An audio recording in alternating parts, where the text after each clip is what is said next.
কোনো মানুষের সাথে সহজে কথা বলতে গেলে সে তোমাকে সস্তা মনে করবে। তুমি নিজেকে এমনভাবে গড়ো যেন মানুষ তোমার সাথে কথা বলার জন্য অপেক্ষা করে। সে যেন ভাবে লোকটার সাথে কখন দেখা হবে, তার সাথে দুটো কথা বলতে পারবো।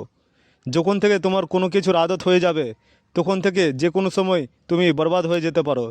কারণ মানুষ জানতে পারবে তোমার কমজোরি কী আছে। তাই নিজের কমজোরি কাউকে বলতে নেই, না হলে মানুষ তোমাকে বারবার টেনে নিচে নামিয়ে দেবে। সে কোনো দিন তোমাকে উপরে উঠতে দেবে না।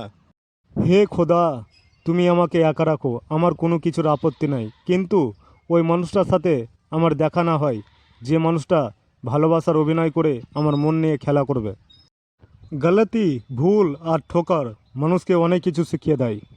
কেননা তুমি যদি কোনো কিছুর ভুল না করো তাহলে তুমি কোনো কিছু শিখতে পারবে না। তুমি যদি ধোঁকা না খাও তাহলে উঠে দাঁড়াতেও পারবেন না।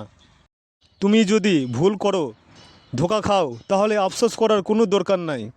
কারণ তুমি জিততে না পারো, কিছু শিখতে তো পারবা।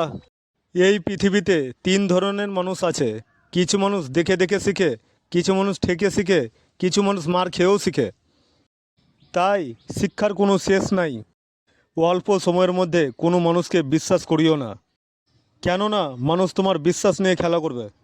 যদি দরকার না থাকে তো মানুষ অনেক বছরের সম্পর্ক ভুলে যায়।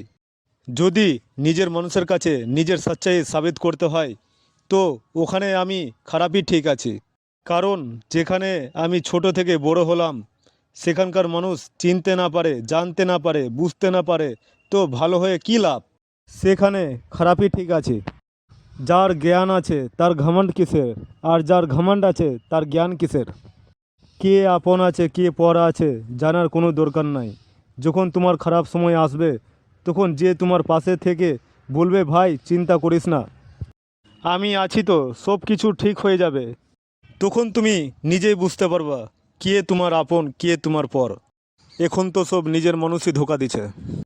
কারণ বাইরের মানুষ যদি তোমার কোনো কিছুর ক্ষতি করে তার সাথে পারবা, কিন্তু নিজের বাড়ির মানুষ যদি তোমার কোনো কিছু ক্ষতি করে তো তার সাথে কোনো দিন পারবেন না।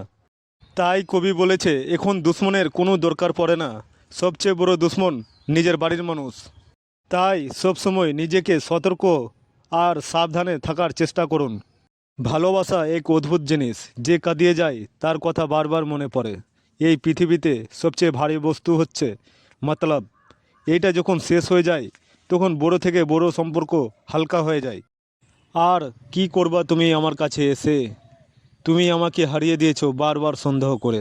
কারণ যে সম্পর্কে সন্দেহ জিনিসটা চলে আসবে, সে সম্পর্ক বেশি দিন টিকিয়ে রাখা যায় না, যে কোনো সময় ভেঙে যেতে পারে, এর কোনো গ্যারেন্টি নাই। যাকে আমি সব থেকে বেশি ভালোবাসি সে মানুষটা বেশি ফায়দা উঠায়, কেননা সে জানে আমার কমজোরি কী আছে। এতটা চালাক হও কি কেউকে মাফ করতে পারো, আর এতটা বোকা হয়েও না যে তোমাকে ধোকা দেয় তাকে দ্বিতীয়বার বিশ্বাস করো। যদি কেউ তোমাকে বুঝতে না পারে তাকে বোঝানোর কী দরকার? যদি কেউ মানতে না চায় তাহলে তাকে মানানোর কী দরকার? যদি কোনো রিস্তাতে এক উপরের উপর বিশ্বাস না থাকে, তাহলে ওই রিস্তা জবরদস্তি টিকে রাখার দরকার কী? জিত কার জন্য, হার কার জন্য? যদি কেউ এই পৃথিবীতে আসে তাহলে সে এক না একদিন যাবে, তবে মানুষের এত অহংকার কিসের জন্য?